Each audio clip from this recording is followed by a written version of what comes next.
আলহামদুলিল্লাহ, আল্লাহ তাআলার কাছে অশেষ মেহেরবান যে আল্লাহ রাব্বুল আলামিন আপনি আমাকে সুস্থতা রেখে কথা বলার, শোনার এবং তৌফিক দান করতেছেন। আজকে আমরা গিয়েছিলাম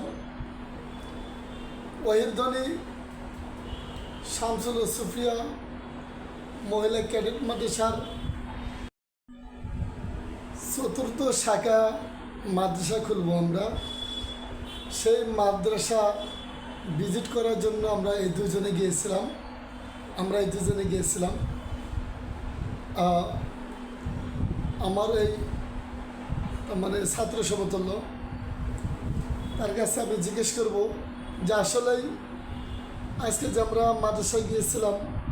মাদ্রাসা দেখতে গিয়েছিলাম, এই মাদ্রাসা মালিকের সঙ্গে আমাদের কী রকম ডিল হলো, কথাবার্তা হলো। এ বাবা বলো তো দেখি, মাদ্রাসা যে আমরা গিয়েছিলাম, এটা কিসের জন্য গিয়েছিলাম? মাদ্রাসা গিয়েছিলাম, এটা আপনার যেহেতু ওখানে মাদ্রাসা হবে এটা উপলক্ষে গিয়েছিলাম। আর ওই মাদ্রাসাটায় জামানত কত টাকা চাইলো? জামানত চাইছে 3 লাখ টাকা। 3 লাখ টাকা জামানত চাইছে। দেখেন, একটা মাদ্রাসা আমরা নেব, দিনে একটা প্রতিষ্ঠান করব, জামানত বসে থাকলো 3 লাখ টাকা, তাহলে কীরকম সহানুভূতি? একটা অন্যজনকে ভাড়া দিছে, পাশের একটা রুম, পাশের একটা ভালো একটা গোডাউনের মতো একটা বাড়ি ভাড়া দিছে, ওই মালিকই 1 লাখ টাকায় জামানতে। আর আমরা ওই মালিকেরই একই জায়গায় পাশাপাশি জামানত আমাদের কাছে চাইলো 3 লাখ টাকা। তাহলে কীরকম সহানুভূতি মানুষের, কীরকম মাদ্রাসা প্রতি এত বাবা। মাদ্রাসার প্রতি মাসের বেতন কত টাকা চাইলো? 10,000 টাকা চাচ্ছে। 10,000 টাকা প্রতি মাসে না? রুম ছিল কয়টা? রুম ছিল 2টা। রুম ছিল 2টা। রুম কিন্তু 2টা রুম 10,000 টাকা, একটা গোডাউনের মতো, আর একটা হলো সিঙ্গেল। এই যে আমাদের এই ফ্ল্যাটের মধ্যে যেরকম দেখতেছেন, এরকমই আমাদের এটা অফিস রুম, অফিসে বসে আছি। এইরকম 2টা রুম কিন্তু 10,000 টাকা চেয়ে বসে থাকলো। আমি তাকে কত বললাম, প্রথম কত দিতেছিলাম? 2,000 টাকা বলছে। প্রতি মাসে 2,000 টাকা দিতে চাইছি, তারপরও তিনি দেয়নি, তাহলে আমি তাকে প্রতি মাসে 2,000 টাকা দিতে চাইলাম যে আপনাকে প্রতি মাসে আমি 2,000 টাকা দেবো রুম ভাড়া। তারপরে কিন্তু দেওয়ার জন্য রাজি হলো না। তাহলে মানুষের আসলে এই মাদ্রাসার প্রতি একটু মহব্বত একটু থাকা দরকার। তিনি যে রুমটা ভাড়া দিচ্ছে ওই রুমটা কিন্তু 2,000 টাকা দেয়, পাশের রুমটাই 2,000 টাকা দেয়। তারপরে বাবা বলো তো, তিনি যে 3 লাখ টাকা জামানত চাইল, আমি কত টাকা জামানত দিতে চাইছি? মিথ্যা কথা বলবো না, 50,000 টাকা বলছে। 50,000 টাকা আমি দিতে চাইলাম, 50,000 টাকা জামানত, কিন্তু তার 3 লাখ টাকা জামানত, 3 লাখ টাকা দিতে হবে। 2,000 টাকা ভাড়া দিতে চাইলাম, 50,000 টাকা জামানত দিতে চাইলাম। তার কথা 10,000 টাকা ভাড়া দিতে হবে, 3 লাখ টাকা জামানত দিতে হবে। তাহলে বিষয়টা দেখেন মানুষের কীরকম। তারপরে বাবা আমি পরে আবার কত টাকা ভাড়া দিতে চাইলাম, কীভাবে? এটা আপনি বললেন যে জামানত স্যার আমি টাকা দিব 4,000 টাকা ভাড়া দিব, এটা বলছে। সে কি দিতে চাইছে? জি না, তা যে চায় না, সে বললো যে এটা আলোচনা করে দেখি। দেখেন, আমি যেটা ভাড়া নেব তার পাশেই আর একটা ওই একই মালিকের একই সমান ঘর, একই সমান রুম, তিনি দেয়া হলো 2,000 টাকা, আর আমি তাকে দিতে চাইলাম 4,000 টাকা প্রতি মাসে আমি তাকে 4,000 টাকা ভাড়া দেব। তিনি কিন্তু তারপরে দিতে চাইলো না। এখন আপনারাই বলেন, কমেন্টে লিখে যান, আপনারাই বলেন কত টাকা হলে ওই রুমটা আমি ওই মাদ্রাসাটা আমি নিতে পারবো? আপনি কমেন্ট করেন। আর আপনাদের একটা শেয়ারে কিন্তু আমার ওই মাদ্রাসাটা নেওয়ার মতো হয়তো আল্লাহ তাআলা তৌফিক দান করতে পারে। কারণ তিনি আমার কাছে 3 লাখ টাকা জামানত চেয়েছেন। আপনার একটা শেয়ারে আমার ওই রকম 3 লাখ টাকা কিন্তু আল্লাহ সুব্যবস্থা করে দিতে পারে।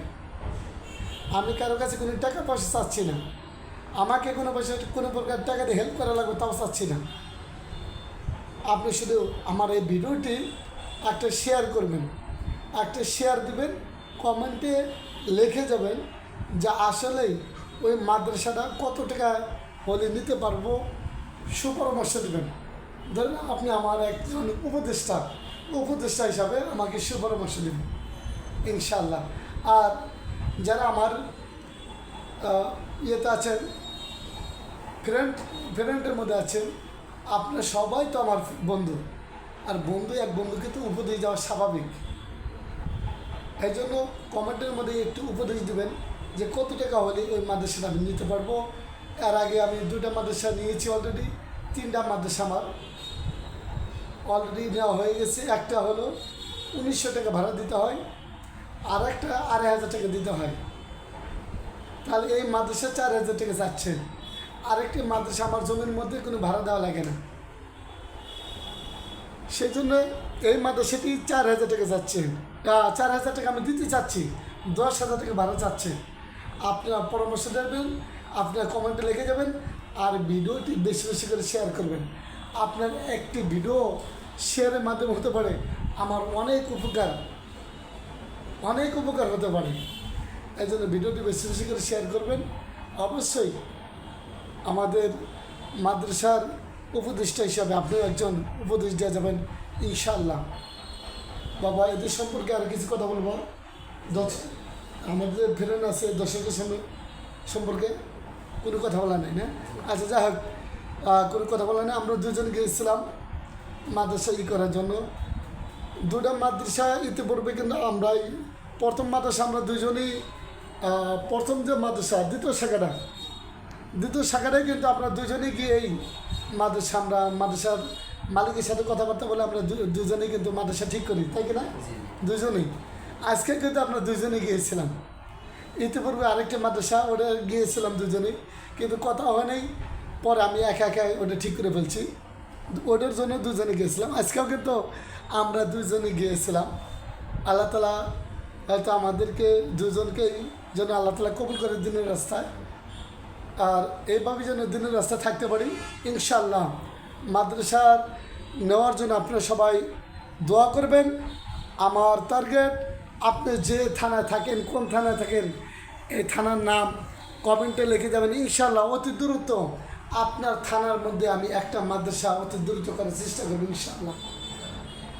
আপনি কোন জেলা থেকে আমাদের এই ভিডিওটি দেখতেছেন, কোন থানা থেকে দেখতেছেন, ইনশাআল্লাহ আপনাদের অতি দ্রুত আপনার ওই থানায়, ওই জেলায় ইনশাআল্লাহ অতি দ্রুত একটি মাদ্রাসা, দিনী প্রতিষ্ঠান, মহিলা মাদ্রাসা অতি দ্রুত, ওহেবদনী, শামসুল ও সুফিয়া মহিলা ক্যাডেট মাদ্রাসা একটি অতি দ্রুত করার সুব্যবস্থা করবে ইনশাআল্লাহ। আপনি কমেন্টে শুধু লিখে যাবেন যে আমি অমুক জায়গা থেকে বলছি, এই জায়গায় একটি মাদ্রাসা দিলে হয়তো ভালো হবে, অতি দ্রুত পেয়ে যাবেন। আমাদের মাদ্রাসার ছাত্রদের ইংরেজিতে তারা কথা বলার দক্ষতা রাখে, এবং শুধু তাই নয়, কোরআনে হাফেজা হবে। আবার নার্সারি থেকে দাখিল পর্যন্ত ইনশাআল্লাহ পরীক্ষা দিতে পারবে। কিতাবখানা, পাশাপাশি কিতাবখানাও চালু হবে ইনশাআল্লাহ। আল্লাহ রাব্বুল আলামিন আমাদেরকে সবাইকে কবুল করুন, আমিন। ওয়া আখির দাওয়ানা আলহামদুলিল্লাহি রাব্বিল আলামিন।